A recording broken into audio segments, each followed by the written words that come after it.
Olá pessoal, me chamo João Vitor, sou aluno de Física e vim explicar para vocês aqui um pouco sobre o momento de inércia.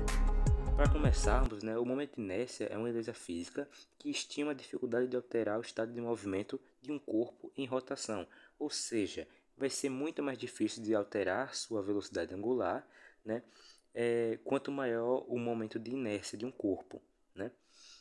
E como é que a gente observa isso no nosso dia a dia? Por exemplo, no parque de diversões, nos deparamos muitas vezes com um dos maiores brinquedos, que é justamente a roda gigante. Então, nessa roda gigante, que está apresentando a imagem para vocês, ela apresenta sim um momento de inércia, assim como alguns anos atrás, bombou a época aí do Fiat Spinner, que é o brinquedo rotatório que você gira, Então, nesse brinquedo, assim como na roda gigante, também tem esse momento de inércia, E para podermos calcular esse momento de inércia, nós vamos precisar de uns conceitos antes, que é justamente integral. Nós vamos utilizar ele basicamente em toda a dedução de dois movimentos de inércia que vamos calcular aqui no vídeo. Mas vamos lá. Para calcular a integral, de forma geral, de forma bem simples, é da seguinte forma. Observe que tem uma letra, parecendo um traço ali perto do x elevado a 7, que indica a integral. E logo depois do x elevado a 7, então vamos ter ali o dx, que indica, o fechamento daquela integral, como se fosse mais ou menos isso, é um parênteses ali, Então, x elevado a 7. Como é que nós vamos fazer essa integração? Nós vamos pegar o 7, somar com 1, e no denominador vamos colocar justamente eles, 7 mais 1. E como resultado dessa integração, nós vamos obter uma constante também. Então, resolvendo ali no exemplo 1, nós vamos encontrar quem? X elevado a 8 dividido por 8, mais uma constante. Vindo aqui para o exemplo 2, um pouco mais complexo, mas ele segue a mesma regra de quase todas as equações, que nós já aprendemos por aí. Então, nós podemos deduzir que a integral de uma soma é a soma dessa integral aqui. Nós vamos ter o quê? Integral de 12x elevado a 12x ao cubo, dx, observe que está fechando ali, menos a integral de 15x ao quadrado dx, menos a integral de 2x dx, mais a integral de 4dx. Observe que todos têm o dx e todos têm essa letra aí que indica integral. Após isso, o que é que nós vamos fazer? Vamos introduzir um novo conceito, que é justamente o de uma constante. Observe que a maioria do x ali, do x, eles estão acompanhados de um número, que é justamente essa constante. Então, como é que nós calculamos a integral de uma constante? Simples, a integral de uma constante é a própria constante. Nós só movemos ele para fora do integral, Então, no caso de 12x ao cubo, vai ficar 12 vezes a integral de x ao cubo dx, sempre fechando com esse dx como se fosse um parênteses ali, de uma soma, de uma multiplicação. Observe que segue o exemplo para todos, inclusive para o 4. Observe que não vai ter nada, mas ali dentro, teoricamente, nós já vamos chegar lá. Continuando, nós vamos integrar os valores que ficaram dentro, ou seja, x ao cubo vai seguir o mesmo esquema ali do 1. Vai somar o 1 com o expoente dividido com 3 mais 1. E vai seguir esse exemplo para todos, inclusive para o 4.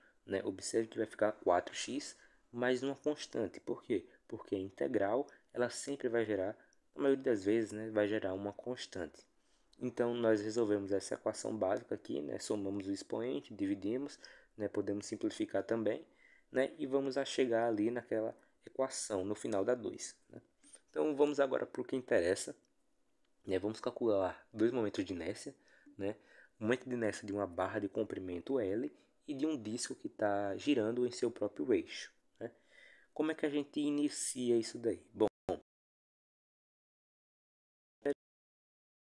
exemplo, registrado ali, Então, se você observar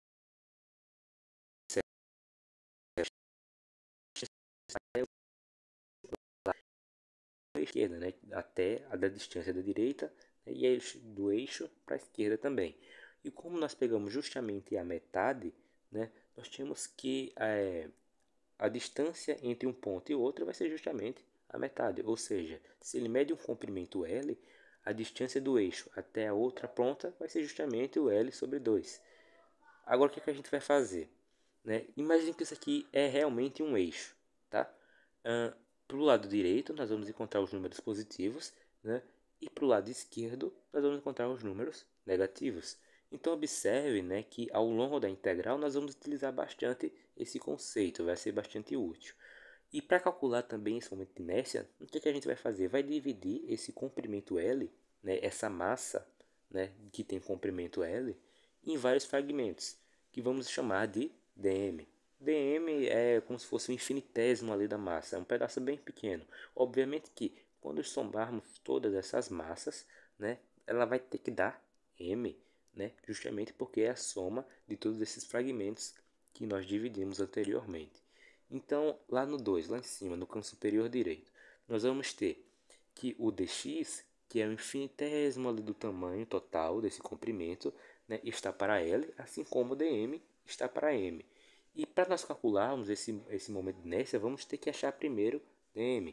Né? Fazendo uma regra de 3 bem básica, né, nós achamos ali o dm facilmente. M vezes dx dividido por L.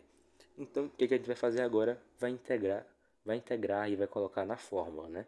O I, né, que é justamente o momento de inércia, é igual à soma de todos esses fatores que a gente discutiu anteriormente. Colocando ali na fórmula de integral, x ao quadrado dm. Mas, opa, dm a gente achou lá em cima na observação, não foi? Então, vamos substituir ali o dm, né? Nós vamos achar e vamos colocar ele ali dentro da integral.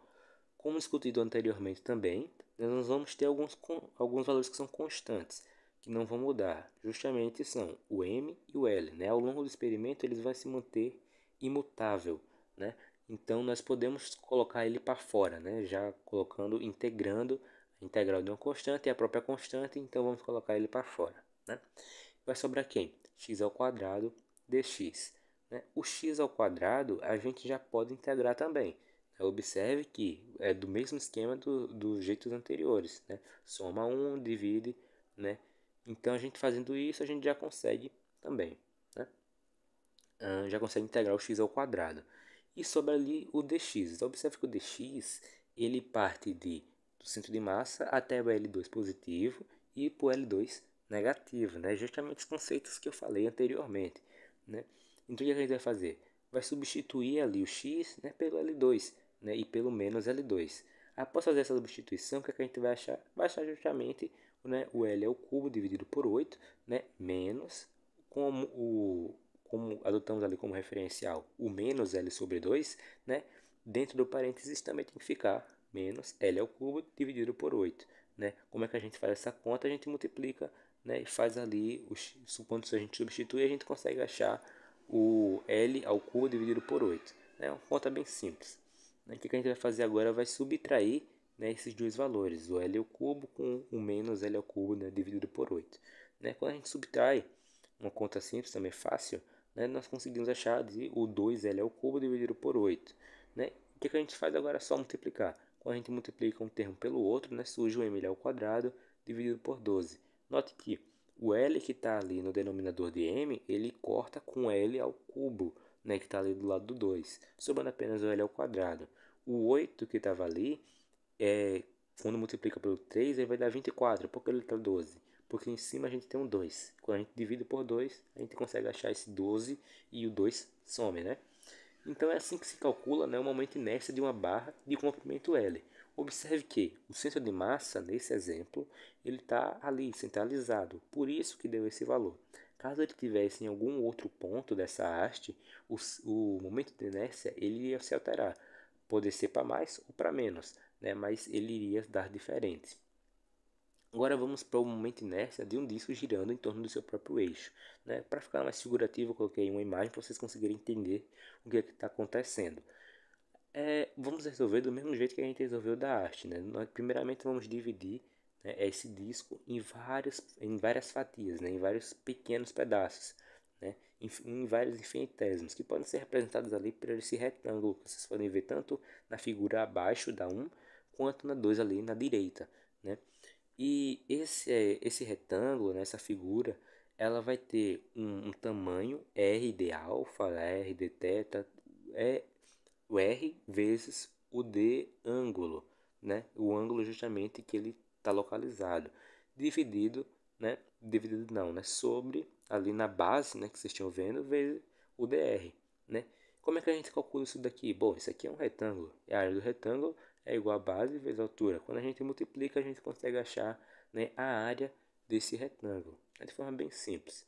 Do mesmo esquema que a gente fez no anterior, né? O que a gente vai fazer agora? Vai relacionar. Ora, esse disco, obviamente, ele tem uma massa completa, né?